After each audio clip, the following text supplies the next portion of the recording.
Welcome back to the Salted Orange Podcast. I'm here today with Luke. Say hi, Luke. Hey, And of course, my name is Matthew, and we're welcoming you back to episode 11, where we're going to be doing something special today. Honestly, this is the first time we've done something like this on a podcast episode. It's something Luke has been trying to get me to do the entire time we've been doing this podcast. So we have our first ever guest on the Salted Orange Podcast today, and I'm going to let our guest introduce themselves. So you have the floor today. Tell us about yourself. What's up? good day, guys. My name is Daniel, and I am happy to be here today and talk with you about all kinds of different things within the church and traditions of music and other things of faith. So, if you don't know who that is my father. So that will give you some context. Yeah. So we thought a good way to start off like our episodes with some of our guests would be getting people that we know pretty well and that we can kind of have good conversations with, and we know we are going to have good conversations with. So why not start with Luke's dad first to begin our session today? So why don't you tell us a little bit about your connection to faith, Daniel, and what made you interested in the podcast? So who are you, and what do you bring to faith? What is faith to you? Tell us about that. Okay. Well, I've been came about of being in the church from birth to what I am today of years of 60, almost 63 years being on this earth, and blessed to be a part of a great family and a great tradition of Christian faith. Um, we have so many people to be thankful for in our family that have gone before us in in their Christian faith and have lived a wonderful life of professing Jesus as their personal Savior and spreading the gospel. I grew up um, in a family that moved about every 5 years, and we my father was transferred every 5 years from the job that he worked, the company he worked for, and they would move us to different places within the country. We lived in Indiana, we lived in Michigan, we lived in Ohio, West Virginia. Um, that's all the states that we have lived in, but had great experiences of going to different churches and learning about Christ and living our faith in everyday life. I grew up in a musical family, and so my connection in faith, in my faith walk, is through music. And my mother was a part of a family of 13, and all of them were musicians, and they were pianists, singers, some type of an organist, so forth, choir directors for all the churches they were serving in. And then my on my dad's side, his sister was a band director and also was very fluent in the church. Matter of fact, in a church that's very conservative, Church of the Brethren, and so we had great ties of Christian faith. Um, I was, I guess, made with my sister and my brother to take piano lessons all our lives, and so we took piano lessons from. Well, my aunt said ever since the day we came home from the hospital when we were born, she put our fingers on the keyboard.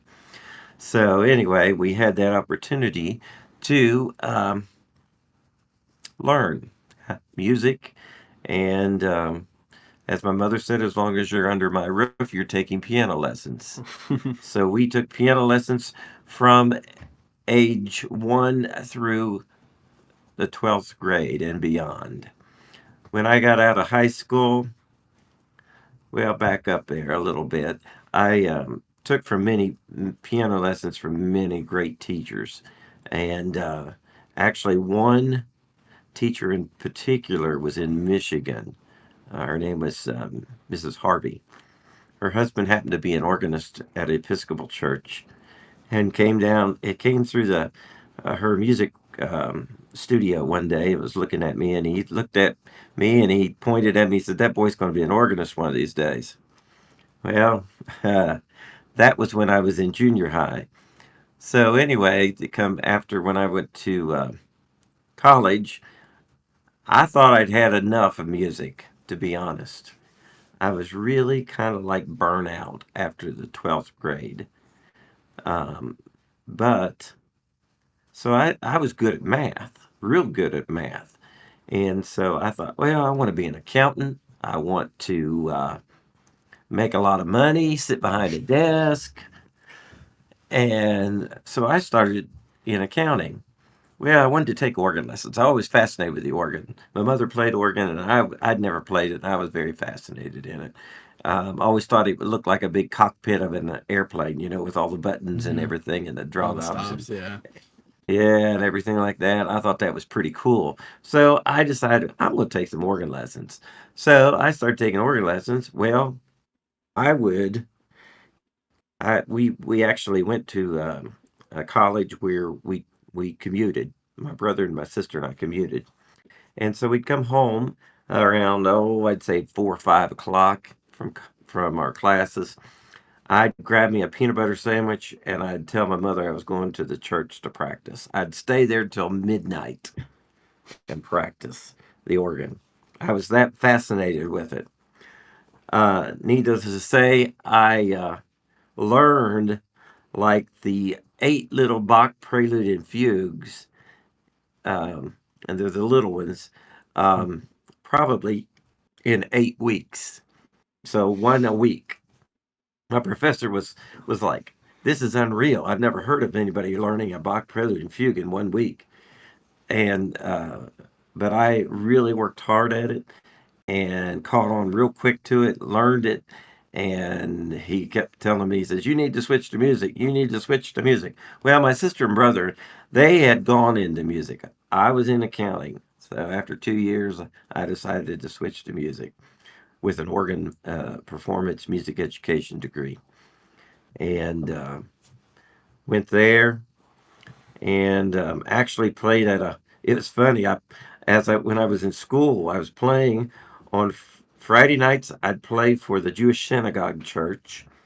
Sunday mornings, I'd play for the Catholic Cathedral. On Sunday mornings, Sunday nights, I'd play for the Baptist Church. So I was very ecumenical in my Mhm. in my music. Learned a lot, though. It was really amazing that I'm glad I did that because I learned a lot of traditions of music that way. I learned, the liturgical aspect of music within the Christian faith. I learned the Jewish aspect of music and how their music was done in their tradition, and then the good old Baptist gospel style on Sunday nights. So I was very fortunate that I could do that, and but when I graduated from my undergrad, I decided I'd teach some school. I'd teach music in the school system, so I took 1 year and taught in an elementary school music. Really enjoyed it. Tiresome every day, but really enjoyed it. Had over probably about 400 children I saw, in that one school. I saw them all, kindergarten through 5th grade. And then after a year of that, I was called to go to a high school and teach choral and piano and theory and music in a high school. So I did that for 1 year, but I was also the organist at that time at a Catholic, at the Catholic church on Sunday mornings, And I thought, I want to do church music. So I decided that after that year, I'd go back and get my master's. And I went to get my master's in church music. And I got my master's in church music. And then after graduating with a master's degree, I was hired by a church. And I've been at the same church now, a Methodist church, for 33 years. Wow. And I've done, I think, as I always said, um, as long as the church wants me, I'll be there for them. And because I enjoy what I do, I have a passion for it, and I enjoy playing. Um, I've been to Europe twice and given some. I was accompanist for a college choir, but also gave recitals. Besides that, over in Europe, and actually got to play um, the organ where Mozart was choir director and organist. So that was pretty Mm. cool. One place I want to go though is I'd love to go to London and to England, but I've never been there, or France. I'd love to go to France. Mhm. That might be on my bucket list, but I've had some great teachers in the past, especially organ professors in the past. Very fortunate to have been take lessons and learn from some masters. But Tell him about. I told Matthew about this. I didn't tell him the whole story, but tell him about what happened when you got to graduate school. oh About how you yeah, how moved. I this is really ironic. I went to a Okay. city. I don't know if you want me to tell the city. Oh yeah, you can say the city. It's a Okay, big city. okay, it's a big city. I went to Nashville to get my my master's, and didn't know anybody. Didn't know not one soul. Went there on a full scholarship because I tried out in the graduate school. I auditioned and they gave me a full ride. So anyway, went there and I thought I need to find a place to play. Well, I grew up in the Baptist tradition, so I thought, well, I'll just go to a Baptist church. And actually, I went to a church there called Belmont Heights. At the time, Belmont Heights is no longer, I don't think it's no longer there, but Belmont Heights Baptist Church. I went up to the door that Sunday morning. I remember this vividly, to the door, and a young fella reached his hand out and said, "Hello, my name is so and so." I won't name the name, but anyway, um, he said, "My name is so and so," and I looked at him. I said, and I told him my name, and we both looked at each other and we said, and we kind of like, "No, this can't be. This can't be." And do you know that that fella, I graduated high school from him with him, and couldn't believe it.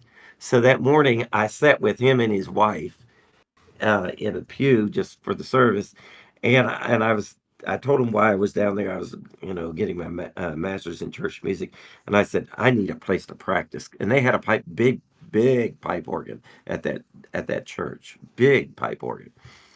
Um, and he looked at me and says, "Well, we need an organist. We don't have one. We're without one right now." And I said, "Really?" So I ended up becoming their organist. Had a place to practice, Mhm. and I directed the handbell choirs for them. I did a lot of good things there, and they thoroughly enjoyed having me there. Um, Actually, I was every Sunday. I'd always go to someone's house for Sunday dinner. Uh, After church, they'd always or invite me out for dinner. So I was taken care of pretty well. Yeah. Most churches are pretty good about taking care of people that they value in some way like that, especially somebody who's like Yeah. a, I guess I don't know if you'd be considered a staff member at that time, but yeah, like Yeah, staff personnel. I was a part-time staff person there, There you go. and going to school, but Um, it was actually gave my my master's recital, organ recital, at that church, Mm. and you know that it was such a good experience, and met a lot of interesting people. Well, I'll tell you one interesting person I did meet there. This may be getting off the subject, but I met, and they were members there, him and his wife, Mr. Hittner. He was, you all know Kentucky Fried Chicken. Yes, Colonel Okay, Sanders. Colonel Sanders. Well, Colonel Sanders and Mr. Hittner were business partners, Mm. and he was business partners with the Kentucky Fried Chicken business. And he told me stories about the Colonel I mean, it's unreal. But they were nice folks, very nice folks. Cool. So Oh, that, Tell them about another thing. Tell them about who baptized you. oh, This is a really big story. well, we were at a church in Indiana, and we were one of 5 families that started this church. And we had a young preacher that had just came out of seminary. His name is Dr. David Jeremiah. oh, I know David Jeremiah. Yeah. And Dr. David Jeremiah, we were one of 5 families that started the Black Hawk Baptist Church in a double wide trailer. And actually, Dr. David Jeremiah and his wife lived right next to us. I mean, right next to us, literally right next to us. And their fence in the backyard, I used to go out when I was young. I was in, elementary school. And they'd pick me up over the fence and and so forth. And, but my brother and I and my sister were the 3 first people that he baptized. That's cool. That's cool. It's really cool to have like a story like that when you get to, because I'm sure that as fondly as you remember it, like the other, like David Jeremiah remembers you guys. It's like, oh yeah, I remember like they were the first people that I got to baptize. Like I know because I don't think I've actually done a baptism. I've done weddings, but I remember the first wedding I did and how important that is every time their anniversary comes up. I'm like, hey, I remember your wedding. I remember you gave me the first opportunity to try this. So I know from the other end that it was also very important and meaningful to them, which is awesome. I've So liked that's your part. story so far. So, oh yeah, keep going if you have something more to say. I was going to say that's my kind of connection to my faith journey. So you've talked about being a church musician, right? So what is your current position entail within music in the church? Well, I'm the choir director, the organist, and I'm just the director of music and minister of music for the whole church. Okay. And I also do music for the preschool once a week in their chapel time with the help and go with the pastor. The pastor goes down there and we have chapel time with the preschoolers. But we also have, when I first came to this church, I started a youth choir, had children's choirs, bell choirs, handbells, and so forth, and did a lot of good things. But church music cycles have ups and downs, ups and Right. downs. And you go through periods of time where you have lows and where you have periods of times of highs within the music aspect of the church. And but I always tried to be optimistic and also provide the very best quality music that um, I think that a church deserves and Mhm. that God deserves, because I think God deserves our very best because He is truly our audience. Even though some people maybe disagree with it, that the audience is the congregation, no, God is our audience.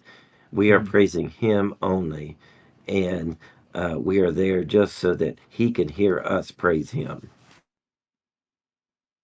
I like that. That's pretty important. I think we lose sight of that in our I do agree. Like we lose sight of that in our traditional worship nowadays, where it's like, oh, it's more of like a performance that you're doing on like you would do on a stage in like a concert setting, but it's really, Right.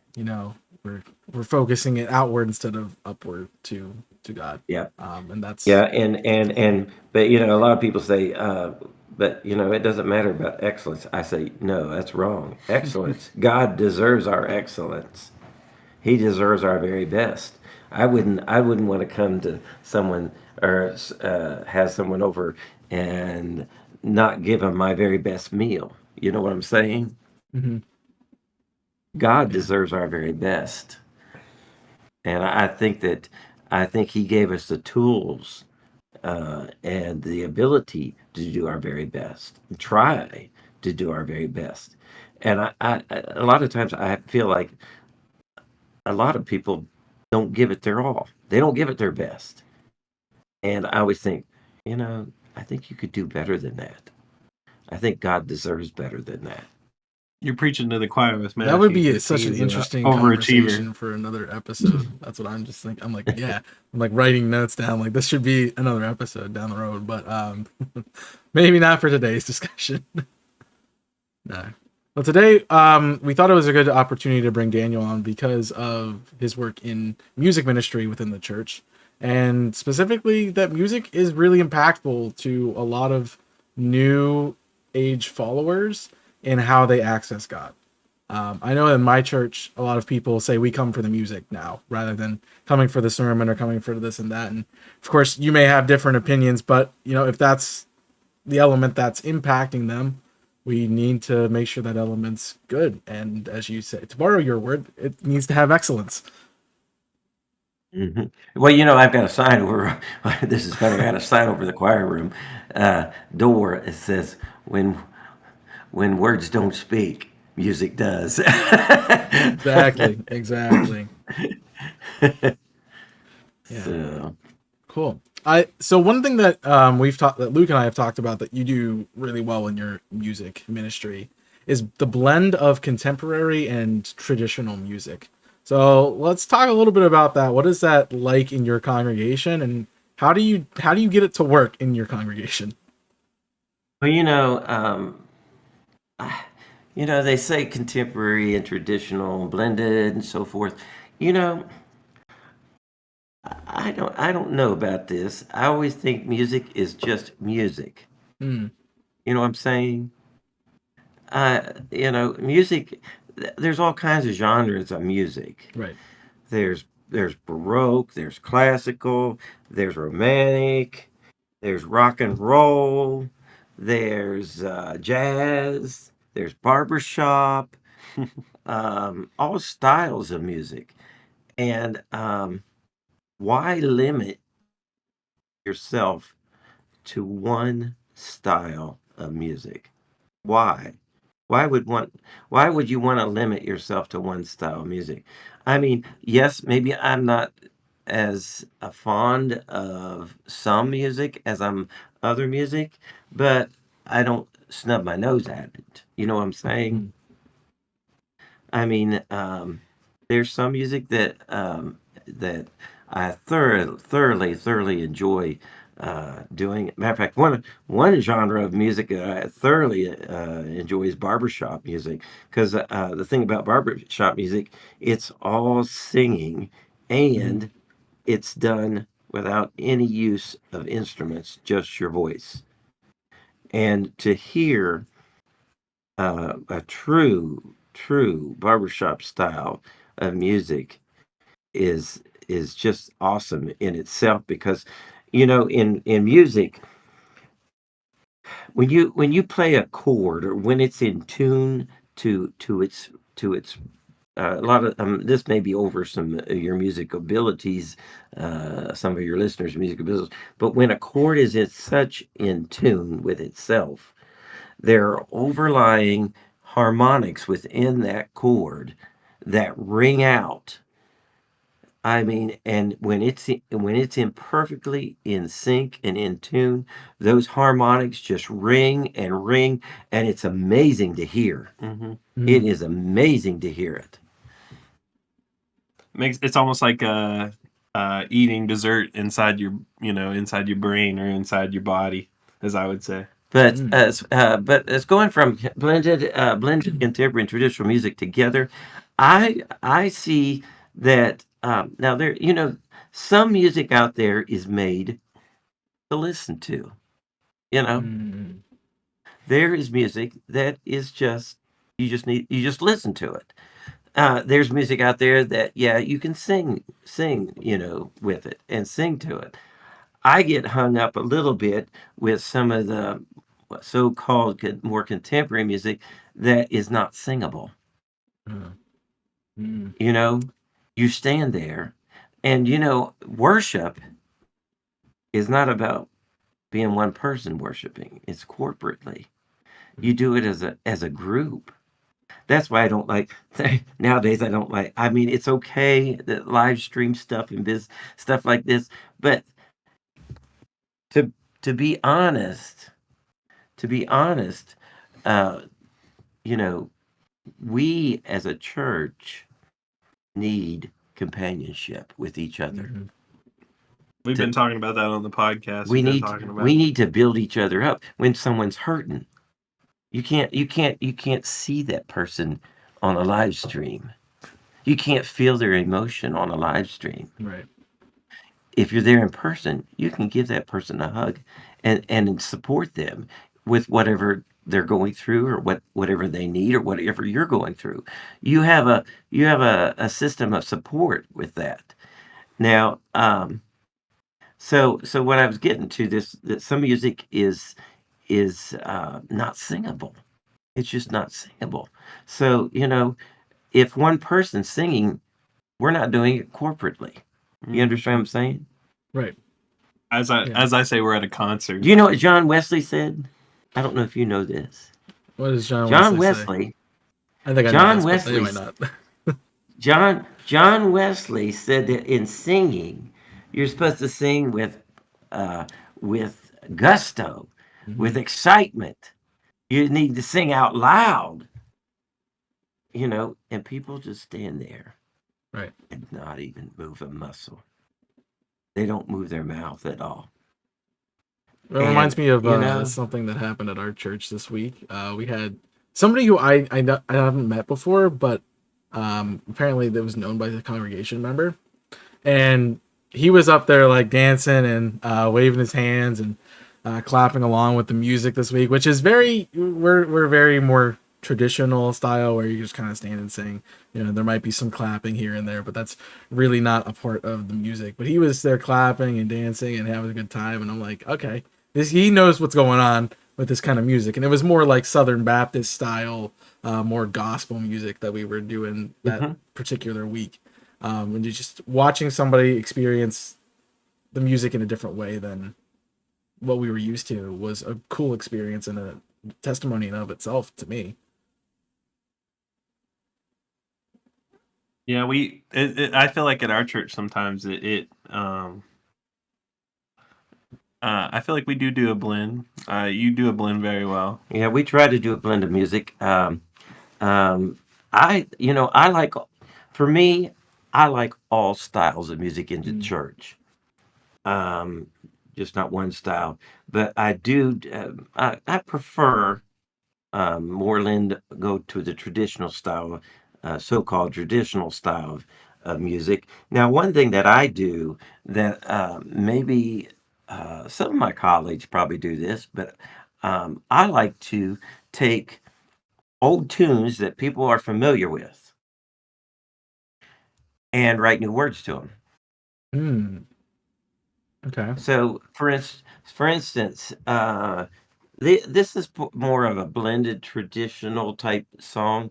Um, um, it's the song "Oh How He Loves You and Me." Mhm. Oh, how He loves you and me. Well, I took that tune and wrote 4 more verses to that too, instead of because the first 2, there's only 2 that were written, and it's "Oh How He Loves You and Me," and then the next one, um, uh, let's see, Christ on Calvary did go, the Calvary did go, and so forth. But so I I wrote 4 other verses to that, and actually wrote it because we had a guest pastor in, and this pastor that I worked at, actually, it was a former pastor and of mine, and a great friend. Um, him and I worked really great together, and him and I'll sometimes sit down and we'll write our own verses to what he's preaching on, so that we can collaborate Mm, yeah. and get words for, but it's a tune that people can sing. See, my hang up is your congregation is not going to sing if they don't know the tune. Mm-hmm. Mm, If you got to know your congregation too. And after 33 years, I kind of know my congregation. I've seen people come and go, you know. So, you know, there's people out there that listen to stuff on the radios, but still there's music that you know that they would know that tune. mm. For instance, there was a tune that I used. I'm trying to think here. It was the tune of it was during Advent, the season of Advent prior to Christmas, and it was the tune of "Oh Christmas Tree, Oh Christmas Yeah. Tree," and we put different words to it, but people know that tune, you know, so it worked. Um, I'm trying to think some other tunes that I've used before. Um, There's that one song in our fraternity that is based on a hymn. It's got the Yeah. melody of a hymn, just different words. Yeah. we used another tune I used was "Good King's Wenceslas." Yep. Know that one too. So you know, there's, and I don't know if you know this, but hymns were based not on based on melodies, but they also have uh, um, meters. Right. You know what meters? And basically, a hymn is has meters for every line. So, like for instance, like joyful, joyful, we adore thee, you know, Mhm. and so forth. Um, it's based on the syllables of every word, of every phrase that goes through. So yeah, you have like common meter, short meter, long meter. You have let's see, 8686, and that's like da da da da da da da. That's first 8, and then you have 6 da da da da da da, and then you have 8 again da da da da da da da, and then 6 da da da da da da. And so what it is, those words fit those meters. And so Mhm. when I'm writing words, I've got to count my syllables to make sure it fits the meter of that music. Right. Yeah. And a lot of That's times you can, very interesting. Go ahead. yeah, and a lot of times you can take, for instance, you can take a hymn, maybe that's very hard to sing as far as Mm-hmm. melody wise, but you love the words, look for a different meter. I mean, same meter, but a different tune, like in a hymn. Mhm. So you might be able to sing, let's see, Amazing Grace to a different tune. Yeah. So if when you were looking at a And you've hymnal, go also down to done the some stuff. bottom and like there's numbers on the bottom that says what the meter Yeah, is. there's Mhm. You can numbers go to the there and back tune and names. find it. Yeah. Find it, yeah. Yep, that's how you do it. You've And also put some contemporary and traditional songs together. oh yeah, How has that worked I've out? blended them together. Oh, let me see. They Well, like the ones you've done. I'm trying to think what I've done in the past. Um, mm, Trying to think of the names of the songs, Me but too. they've done good. Well, And they flow really well. Like one is a oh golly, how great is our God? yeah, we've done Sure. that one. Yeah. Going into how great thou art. Hmm. Right. Yeah. I see how that fits. So, Yeah. So yeah. you know it. those you can blend those together and make it work. Now, one thing I like to do, for instance, the church I'm at, I like to. We have instruments that play on Sunday mornings, so I arrange all their instruments as far as parts and get them Hmm. ready, and I'll play piano or organ, doesn't matter, or keyboard, but a lot of times I like to have harmonizations on the last verse.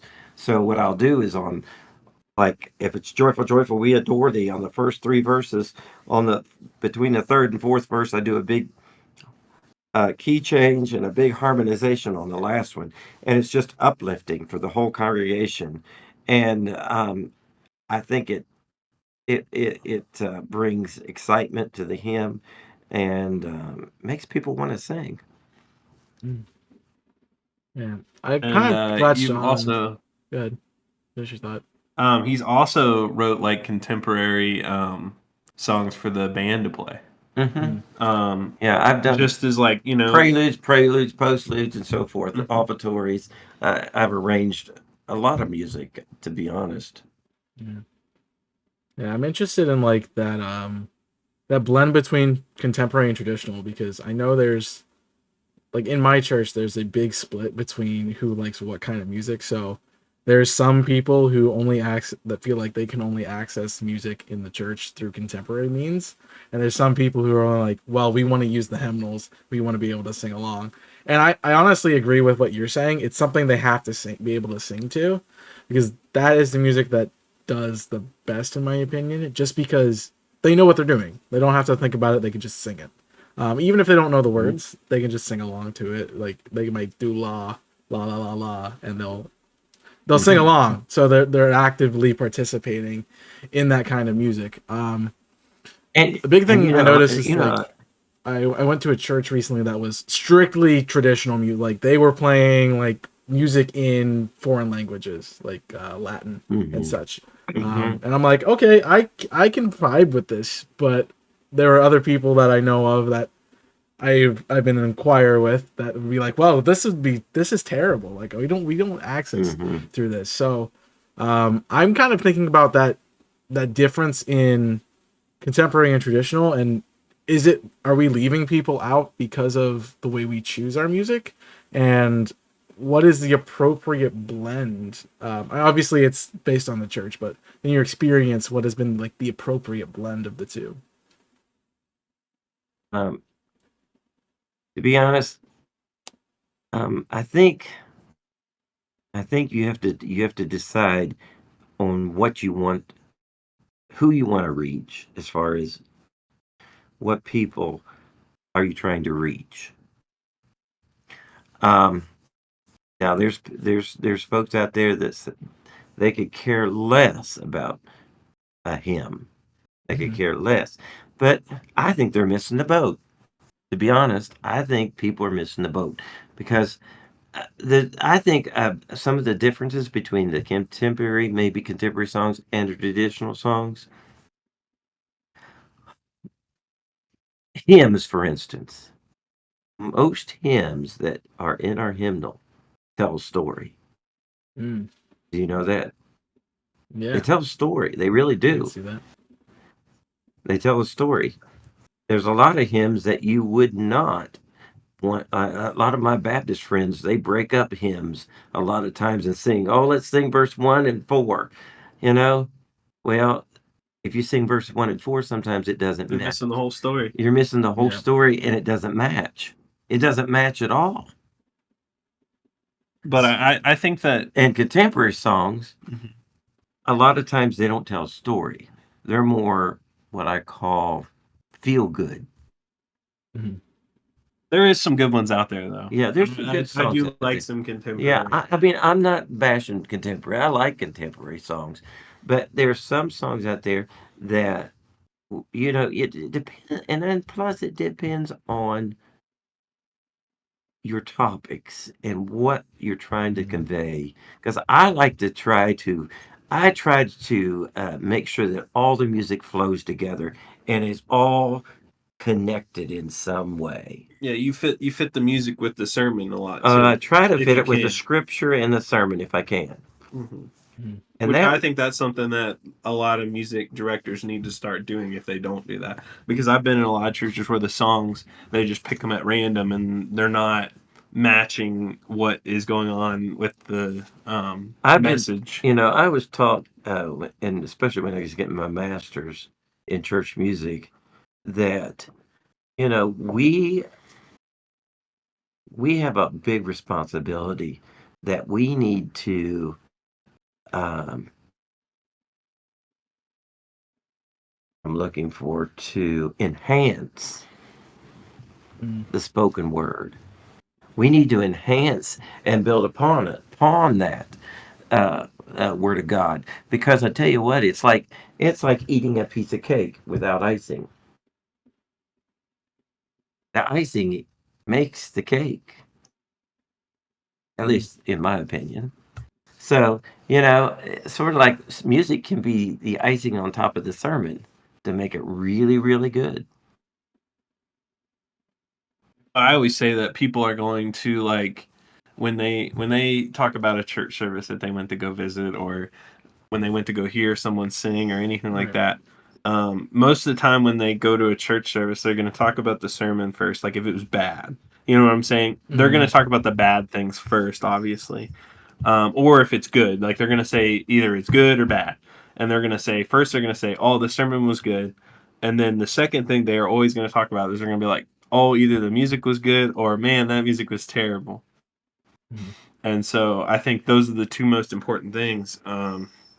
We talked a lot on the podcast about like welcoming and stuff like that, and being a very welcoming church and stuff like that.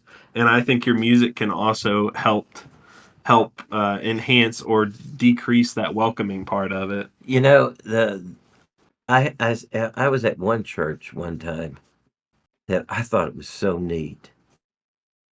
That on the door as you went in,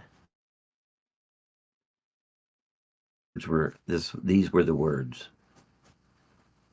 "Is your heart prepared for worship?"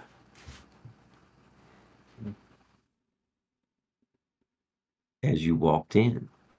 I mean, you might not go. You may walk in there and you're not prepared. We got to get prepared for worship. We just don't walk in. Mm-hmm. Mhm. It kind of goes A back lot to of what people Luke don't. and I were talking about. Like that was like one of the first episodes where we were talking about going into the church just to like check it off your bucket list. So it's like, so you were just like giving me a checklist a little bit ago, Luke, about like what people talk about with. Okay, they asked about how church was. Okay, sermon, good or bad, music, good or bad. Did I like the people, good or bad? That's kind of like your checklist going on. And to your point, Daniel, of like, are we prepared to worship? I don't think many of us are nowadays. I think we just walk in and like, No, I'm just here they because just I walk have to be in. here for the day. This is what You I'm know, supposed to do, when it might not even be what you're see, supposed to that's do for the day. one thing that we actually we started this with the former pastor, our interim pastor, um, before the current pastor, and he just kind of took it on the reins and did it again. But our former pastor realized that announcements and things like that were a part of worship. So he would welcome announcements or whatever we needed to do. And then he would say, let's prepare our hearts for worship. Mhm. And then I would do a prelude. That's what I do now. I do a prelude, either organ, piano, instrumental, or whatever, to get our hearts right and to focus on what we are doing. And so to talk more about that is he would put slides up usually of like some quotes or Bible scripture or anything like that, to like you could Mm. sit there and kind of just listen to the music and focus. And a lot of the times what I do is I'll just close my eyes for like a couple, and Mhm. just listen to the music, because that gets your whole brain out of the outside world, and you're now on the inside of the church, ready to do what you're supposed to do. Mm. Yeah, I think that's helpful because I've noticed it in like the churches that I always feel like they do the best kind of service. Maybe not ministry, but the best kind of service is ones that can get my attention away from anything else that I might be thinking about. Like as long as I'm not distracted, or I feel like there's a sense of ease in the air, that's really good. Like I access that through like the call to worship and like opening prayer time, but I really like the moments that when I've been leading the service in recent history. I would take a moment and be like, let's take a moment here. Like we're gonna do prayers of the people or prayers of the congregation. Like take a moment here. Like really take a moment. Like think about what you're doing. Think about why you're here. Think about what you need to take care of before you jump into it. And even if I felt like I needed it earlier in the service, I'd be like, hey, welcome to church. Let's stop for a minute. Let's take a breath. Everybody breathe in with me. Breathe out. We do that a couple times. It's like, okay, you let go as you're breathing in and out. Let go of everything that you're thinking about. Let go of everything outside of the building. Let's focus on this time that we're spending together with God. And I think that has been really helpful. Honestly, it's been really helpful for me as a leader to kind of like get rid of that stress and anxiety that comes with being up front and running the quote unquote running the show, which might be a bad way to think about it, but it is a way for you to kind of like, okay, I'm like going da, da, da, da, da. I gotta keep moving, keep everything organized. But even I need to take that moment and step back. So maybe everybody else does too. Well, one thing that I do, I remind the choir, like, I said that God was our audience. God is the audience of one. And I remind the choir every Sunday before we go out that we're not singing, but we're singing to God. And He is our audience. And I tell the choir every Sunday, I say, listen, folks, we're here to praise God. He is our audience. Remember that. I'm interested in like how that would affect the church when people are thinking about music if we're not focused on how it makes us feel, but how it attunes to God. I think that's a good idea to think about. Yeah, because if it's just to make you feel good, I think we're losing the aspect. In some ways we're losing the aspect of praising God. We're focusing on ourselves, then we're not focusing on God. Yeah. And I think you're seeing that more nowadays with our generation. Right. Is like focusing more on yourself, building yourself. We've talked about this on the podcast, I think, about how people are saying that they want to live morally good, but not, have to go to church because they don't want that commitment. And so I think a lot of people are more focusing on themselves and saying they can live without God, as I would say. That's a big, bold statement, but in my heart, I know I do believe that I do believe that people are saying that they could live without God now. We're testing the waters, as I would say. And Matthew, there's when you were talking about styles of music, I believe not every church needs to have the same style. Yeah. We don't need to have the same style as another church down the road.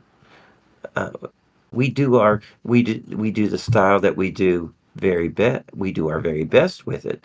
We should be known for our very best of that style of music. Right.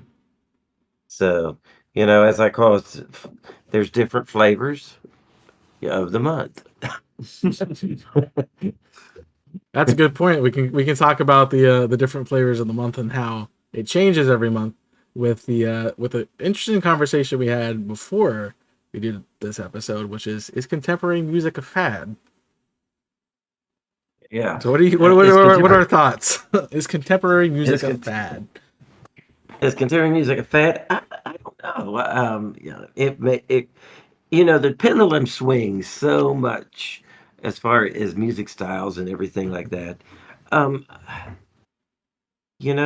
I don't really know, to be honest. You know, I believe, for me, I like all styles of music. So for me, if one person's putting all their eggs in one basket of just contemporary music, I think they're missing out on the whole Mhm. aspect. I think they are. They're missing out on so much tradition. Yeah, I mean, I and we can since we talked about youth last week, I kind of wanted to bring this up. My dad also leads the youth choir at our church, and we've been on all kinds of trips, and I Yeah. think that's where you've kind of found your like the pieces of music in contemporary music that you like. Mm. Right. I think that's where you Well, found your pl- love for the some of the contemporary music. yeah, and plus the contemporary music that is singable. Hmm. Right. It still has to be singable. I mean, if I get up there and I can't sing it, I'm not worshiping. You know what I'm saying? Mhm. When I can sing it, yeah, I'm going to worship with it because I can. But if I'm just there and I don't know that if I can't, it's so hard to sing. It's a struggle. Um, I'm not giving it my best because Mm. like, you know what I'm saying? Yeah. Yeah. So I can don't you think kind many of of us give it our best. So that's my yeah. thought on that. I just feel like, yeah, like what we've Uh, been saying. Like you go to check off the box. Like that's what you do. It's not yeah. being intentional, giving it your all. So I wanted Dad to kind of talk a little bit about our youth choir ministry. Not Well, as much now, but in the in the past. past, In the past, like our youth have uh, churches go up and down as far as ages and so forth. You Right. know, when I first came, we had a humongous uh, impouring of youth and children in the church at that time in the church's history, and so I developed a youth choir. Um, Actually, over maybe I'd say it was about 10 years, maybe yeah longer than that. longer than that, but the numbers were large. Hmm. Um, We're talking like 50, fif- 60. 50, 60 Hmm. youths in the choir alone. Um, excellent singers. But we took them on choir tours. We did, took them to different events, music events to enhance their faith journey. And that's where I learned some contemporary music as far as learning it on that style, and I learned a lot in my as I call my green years. Well, wouldn't you say that like before you went on those trips that your contemporary like that you didn't really meld with the contemporary style as much? Well, it was just starting. Yeah. The contemporary style back then, the contemporary music back then was more or less some modern hymns, um, a lot of gospel Hmm. uh, music, you know. But you know, it's just it's evolved over the years. So I've learned a lot from a lot of people. A lot of my colleagues I learned from a lot of different composers, and went to a lot of different conferences too, which helped. We can always learn. We never stop learning. Yeah. There's one thing that I'm kind of interested in our conversations that I think we can talk about for a little while and have pretty fruitful conversation is the idea of not necessarily needing to choose one or the other, but the idea of more of like a holistic approach in approaching music in just as like music and not as like a category of smaller categories. It's just one thing. That's what we do. Um, and really how we get our congregation to get on board with that. I know a lot of the people and a lot of the older folks in the church will go for traditional music. That's just the general statistic. A lot of the younger folks will go for more of the contemporary kind of stuff. Not saying that you can't have people in both categories that like the other. Like we have somebody who is really been there for a long time, like 40 years at this point, and she likes our contemporary stuff. And then you have me, who's like a young person in the church, and I'm like, I like traditional music too, so I can do both. She can do both. There are obviously those people out there. Well, how do we get to those people who are really stuck at like, you have to be traditional or you have to be contemporary? How do we bridge You that know, gap? you know what I do? If someone comes up to me and say, "Can we do this traditional song or this contemporary song?" I'll say, "Well, let me look at it and see if it fits in such and such and such." I said, we may not get to that song this week, but maybe we'll get to it another week. And when that week comes up, I'll make sure I hit you up to say, "Hey, be here that Sunday because your song that you really like is going to be sung that Sunday." Kind of like that's a really interesting, because I've been thinking about marketing with the church based on our conversation. That's a really good way to like market that Sunday. It's be like, your song is being played. We expect you to be here because we're only doing this because you asked for it. Yeah. So, it's like the old I've done this in the past, and sometimes in the summer I've done sing your favorite song, Right. and and that kind of gets tricky because there's sometimes they'll pick something. I usually tell them, I say, only out of the hymnal or the supplement, we call supplement, which is a more contemporary style music. I said, if you choose something out of those, great, I can play that. But if you choose something that I don't know, you're gonna have to sing it for us. Mm. Yeah. So Yeah, we've talked about in the past couple episodes about which I learned this more in, I guess, from the discussions I've had with people in the church, is how you got to run the church like a business. Mhm. And so I think that we do use a lot of marketing techniques when it comes to the different things that we have to portray. Because, you and me both go to a conference that talks about how youth choirs are not dead, and that youth singing is alive and well. And I think it is in certain areas, but there's some places where it just the marketing's not there for it. And I think that's where it just depends on, like, you well, gotta appease whoever you are there with. I mean, that's the it'll also um, we got to face the fact too that for me back 30 years ago, people weren't as involved with a lot of things as they are now.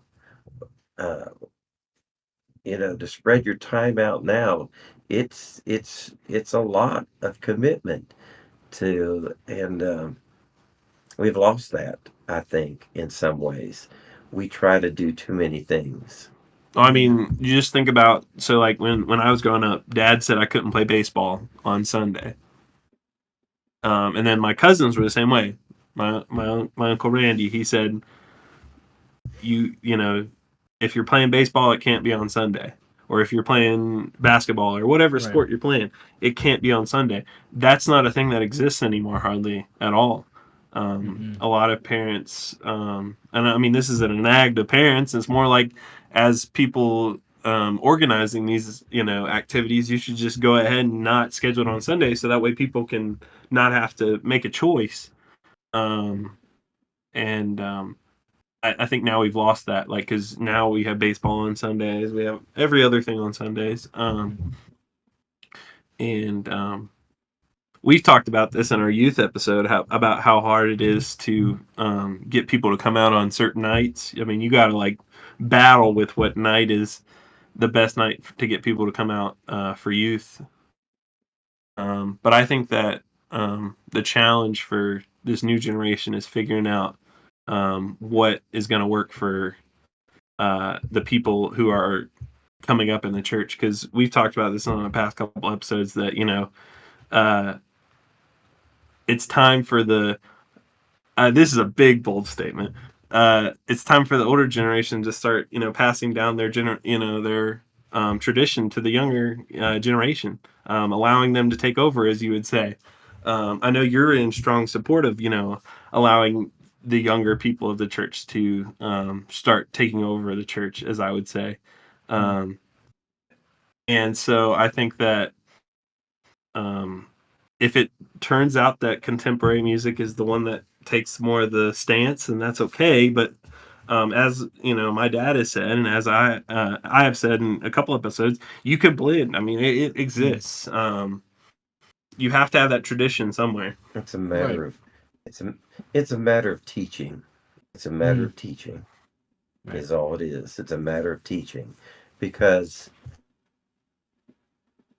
if you can teach, your congregation, very much so. You can teach them all types of things, and I think that sometimes we, the word, as I say, is dumb down things.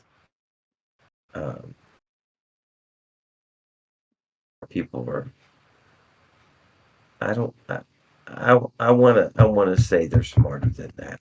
He wants to believe that they are. Yeah.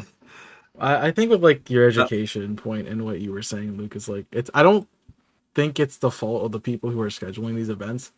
I think it's the realization of the failure of the church, that we have done so bad at retaining those kinds of individuals that have young kids that want to do sports and want to do this and that and that and this and all these other things. We've done so bad at retaining them and giving them a reason to choose church that they're like, oh, this isn't even an option on Sunday. We're going to go do other things that we want to do. And, if we don't have like baseball or anything else going on, that's a sleep-in day, we have not it's a second. It's a second. That's why I don't like live. I understand live stream, but that's why one of my pet peeves is, I just don't want to get out of my bed. I'll just listen to it in bed. That's one of the 7 deadly sins, right? Sloth. Right. Right. Yeah. So it's just one of those things. I guess it's a pet peeve of mine. So. Yeah. I think, but the big part of this is like the word that keeps coming to my mind is holistic. Like, we are trying to do like holistic ministry through having the whole person experience the whole church. We're trying to experience multiple kinds of music, so we get a holistic approach on music. We get a holistic approach on message and sermon, and trying to be inclusive of everybody. And instead of I agree with some of what Luke was saying to a degree, but I'm not like, I want the youth to take over, or I want the young adults to take over. I want them to become a part of what's going on. It's not that we're handing over the mantle or passing down the torch. It's that we're using our torch to light somebody else's torch, so they also have a torch and a stick in the fire. I think that's the approach we need to take, not something that's, as cut and dry as, just give it to the next person and let them deal with it. No, you have to walk along with them too. Yeah, I mean, I think so. The youth. So we've talked about in a couple episodes about the youth. You always have wanted like to get rid of this, as you say it, sending them down the hall, as you would say. Yeah. Okay. Exclusion. So, yeah, and so I think my question would be, how do we include the younger generation? How are we going to bridge that gap between the younger generation and the more older generation, or the traditional generation? Well, how often do we have them talking to each other? That's my question. Like, one of my favorite things to observe is we do a coffee hour after church, and I'm just sitting there like, all right, well, this table on the right, that's where everybody who's over 70 is going to go. There's this table here in the middle. That's the 50 to 60-year-olds, We have the, our music, our worship team. They're going to go sit at this third table on the left, We have our younger folks. They're going to sit on that left side. You kind of see, you can see the age of the church if you just scan across the room. And I love sitting there and Right, watching, and I'm right. like, how hard is it to move 2 feet to another table, talk to somebody else that's not your age or not your demographic? Like, how hard is that to do? Yeah, Apparently, really yeah. hard. That's some people. It's very hard. It's hard to do that, but that's a matter of being. That's why you have fellowship within the church. Mhm. You need that fellowship time to and really fellowship time to get to know other people within the church. Right. We have all kinds of things that we try to do to incorporate to make sure that people have fellowship time and get to know people. We had a chili cook-off 2 weeks ago, and where the whole church got together. We had people make chili, and we voted on them, and so forth. Which one was the favorite? And then we had one thing that we might be doing this in the future, but we did it in the past. We had uh, uh, birthday night where we had January. Anybody born in January sit at this table. Anybody born in February sit at this table. You didn't know who was going to be sitting at your table, but you got to meet them Mhm. and got to know them, and it was good. And the pastor's been preaching sermons on like do you never know everyone's name? What's the song he's been using, the Cheers theme, Oh, where where everybody everybody knows knows your your Everybody name? name. knows your Yeah, name. Yeah. yeah. Yeah. And so he's been using that every Actually, week. actually, I wrote a poster for the instrumental ensemble, and we did that a We couple. played it, We yeah. played it a couple Sundays. But I keep thinking though he's going to get knocked off by Facebook yeah, like he's gonna get because he uses that tune, yeah, but like so far he hasn't done it. yeah, we haven't gotten Knocked strike off. for it. Yeah.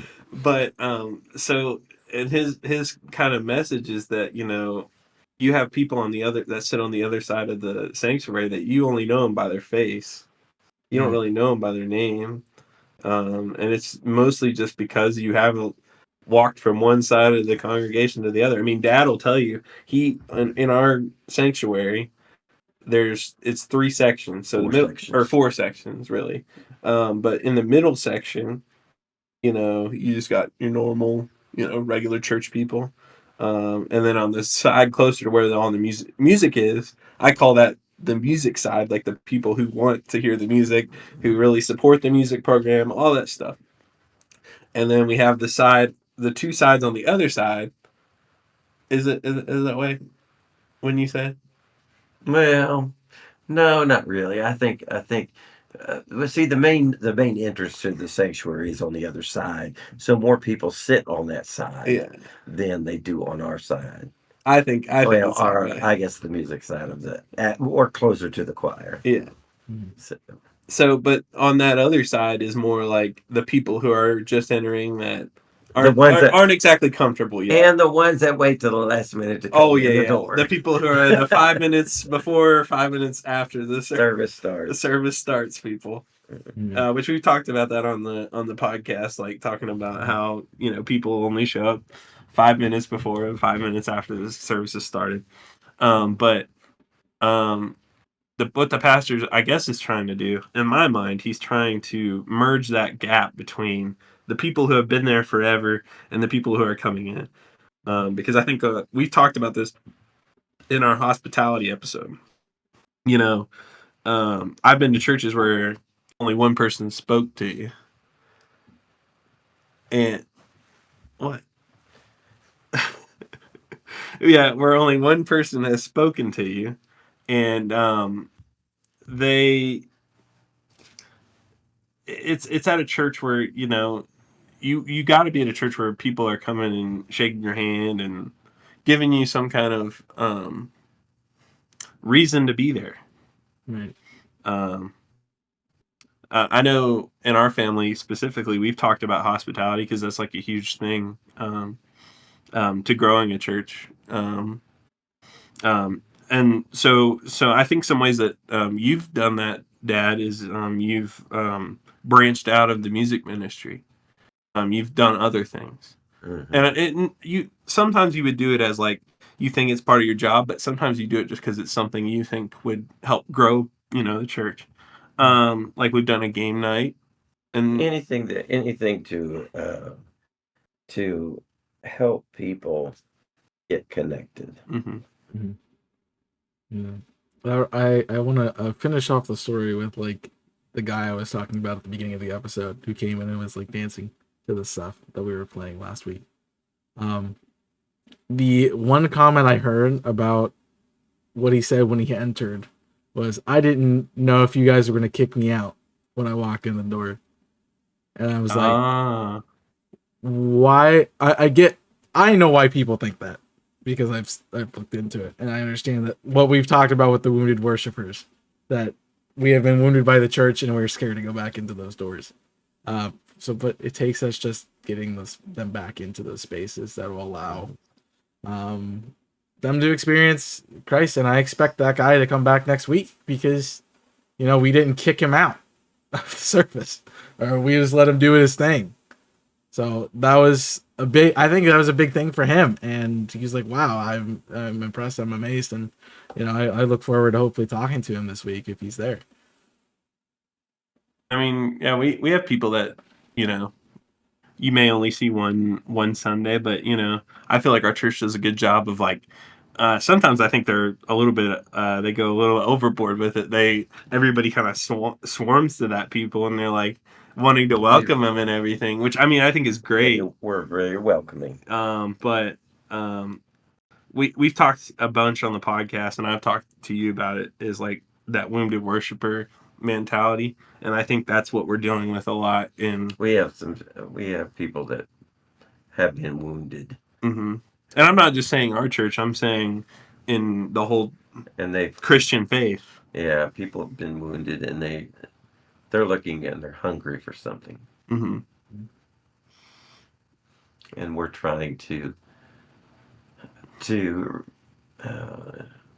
connect with them and make sure that we share the gospel.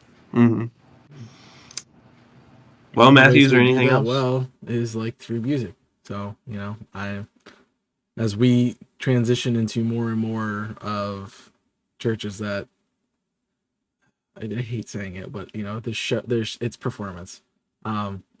We have performance churches. As we see more of those, pop up, it's about what we're doing. It's about the music that we're sharing too, not just the words we're saying. I'm like, if you're coming for something other than the message, it's kind of like rubbing me the wrong way.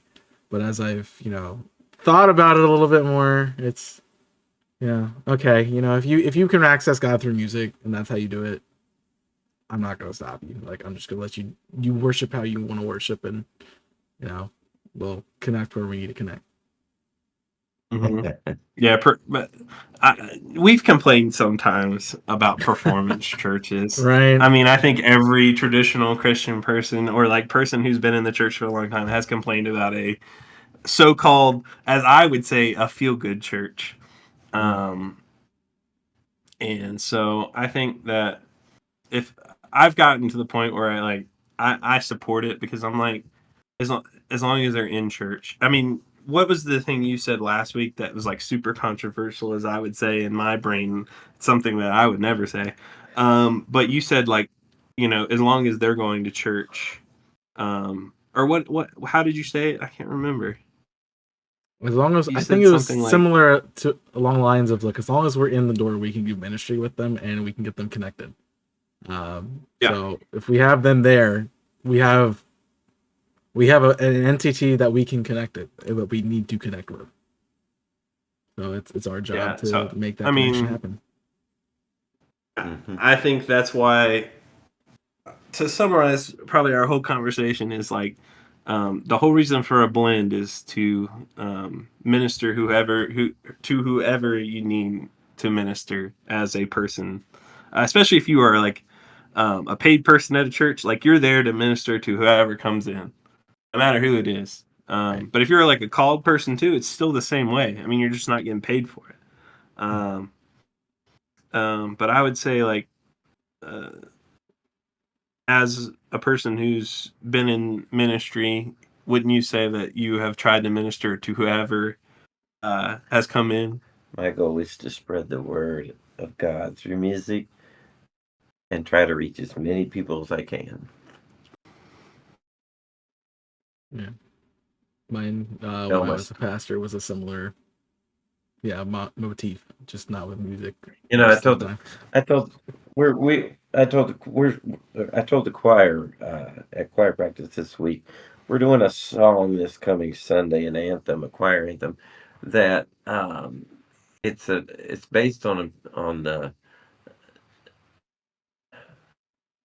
near "Keep Me Near the Cross" Mm. um, by Fanny Crosby. The words are by Fanny Crosby, and a phenomenal writer. Matter of fact, I don't know how she did it. Because she's blind. Um, she had in uh, her faith was so strong. She knew her Lord. But I was telling the choir. I said, I was thinking as the aspect of someone being blind, like her, or someone being deaf. Maybe like, well, Beethoven wrote his last symphony and never got to hear it because he went deaf. Right. I asked the choir, I said, which would be worse, if you had to lose one of those abilities, which would it be?